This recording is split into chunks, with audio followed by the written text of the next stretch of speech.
Olá pessoas, tudo bem? Vocês lembram da nossa aula sobre comparativos? Aquela uma que a gente tem duas regrinhas, a gente coloca R no fim do adjetivo curto e more antes do adjetivo longo?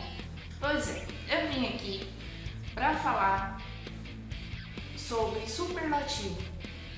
No inglês, o superlativo ele vai obedecer a mesma regra do comparativo que eu acabei de mencionar, que está na nossa última videoaula. E aí, o que acontece de diferente no superlativo? Primeiro que é a definição, né? Para que ele serve? O superlativo ele serve para enaltecer alguém, alguma coisa e assim por diante.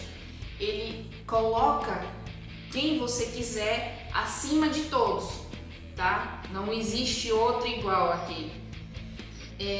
No português é mais complicado um pouco porque tem dois tipos de superlativo. Um superlativo que tem essa mesma função e um outro que tem a ideia de ainda de adjetivo, tá? Por exemplo, o volume da televisão está baixíssimo. Isso para nós é um tipo de superlativo. Agora, se você for usar entre comparações entre uma coisa e outra, aí é um outro tipo de superlativo, que é esse que a gente vai ver no inglês. Por exemplo, assim, se eu falei, eu tô com o computador aqui, ó.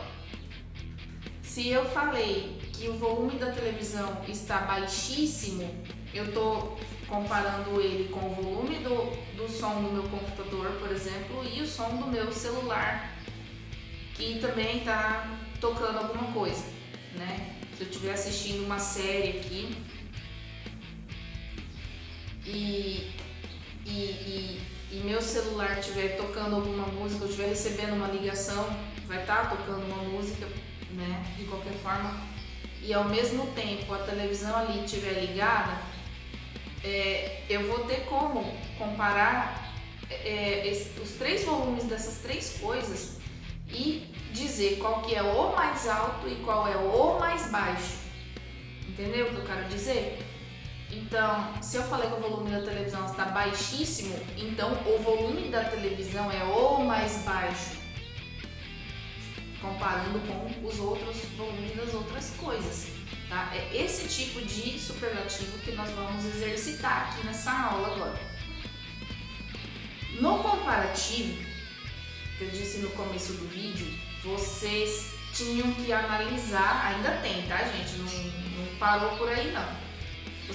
Toda vez vocês vão ter que analisar quantas sílabas tem o adjetivo, tá?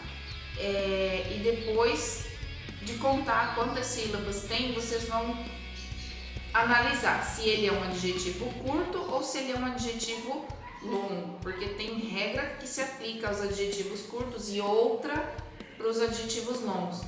No comparativo, os adjetivos curtos a gente colocava ER no final. E nos adjetivos longos, a gente colocava more, aí escrevia o adjetivo e continuava a frase, né? De boas.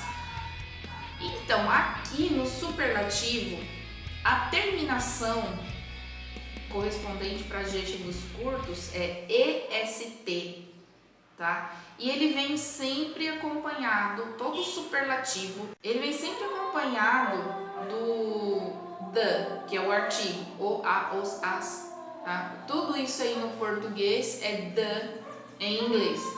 Então, assim, se eu falar o mais forte, eu vou colocar the strong, que é o forte, e o ST junto do strong. Então vai ficar the strongest, tá? Esse é o uso do superlativo em adjetivos curtos. Se eu quiser falar o maior, para nós é exceção, o maior, você não fala mais grande, né, no português, mas é o maior.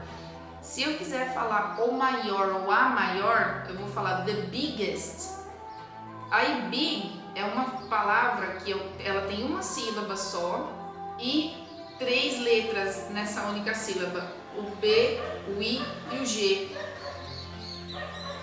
E aí o B é uma consoante, o I é uma vogal e o G é uma consoante. O que você faz quando tem uma consoante, uma vogal e uma consoante? Você repete a última consoante para depois colocar a terminação. Qualquer terminação que tiver, essa é uma regra básica, tá, do inglês. Então, se você enxergar ali, você vai ler uma palavra, um adjetivo que tenha terminado com consoante, vogal e consoante, a última consoante você vai ter que repetir antes de colocar a terminação EST. Então vai ficar the biggest, certo? E aí a gente entra na regra dos adjetivos longos, tá? Com mais de 2 sílabas. Esses, lá no comparativo, a gente colocava more, por exemplo, inteligente, more intelligent than. Aí no superlativo a gente vai fazer assim, ó, the most intelligent, tá? O mais inteligente. Então você ainda está dentro da comparação, mas dentro desse campo de comparação você está enaltecendo alguém ou ostentando, ou enaltecendo uma pessoa ou alguma coisa, algum lugar, né? O que você tiver comparando. Vai sempre ter um que vai ser o mais. Esse o mais é o superlativo, tá bom? E aí tem the most intelligent, the most beautiful, que mais? Que mais? Pensa aí. Faz uma listinha aí de adjetivos longos e põe no superlativo para mim. Faz a mesma coisa com os curtos também, tá? Se falou uma vez, é curto. Por exemplo, big, strong. Aí o easy, que você fala em 2 vezes, easy. Aí você também coloca EST. Tá terminando com Y. Presta atenção para essa outra regrinha aí também que vale. As mesmas regras do comparativo valem para o superlativo, tá? Terminou com Y e o Y veio depois de uma consoante, troca por I e coloca EST. Então, the easiest. Entre química, física, matemática, português, história, geografia, que mais? Biologia, inglês, espanhol. Qual é a matéria mais fácil para você? A mais fácil. Daí você vai falar: the easiest subject is English. Caçando treta de novo. Tá? The easiest é mais fácil. A mais fácil, o mais fácil. Dependendo do que você for falar, a tradução do artigo vai mudar. Tá? E o contrário de fácil é difícil. The most difficult, difficult. Tem 3 sílabas, então eu já não vou colocar EST nele, porque vai ficar mais comprido ainda. Então a gente coloca most antes dele, tá? The most difficult subject is physics. Entendeu? A matéria mais difícil é física.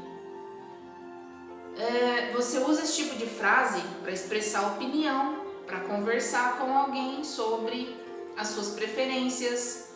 É para isso que serve. Daí vocês vão fazer essas listinhas para mim de novo, tá? Só que com superlativo, beleza? Uma lista em ordem alfabética dos adjetivos. Em vez de colocar o comparativo, as terminações e tal de comparativo, vocês vão fazer com superlativo. Se for adjetivo curto, EST junto dele, obedecendo aquelas regrinhas de terminação e tal. Se for adjetivo longo, most antes dele e só, tá? Não esquece o artigo, tá? The easiest, the most difficult e por aí vai. Beleza? Te vejo na próxima aula. Bons estudos, fiquem bem.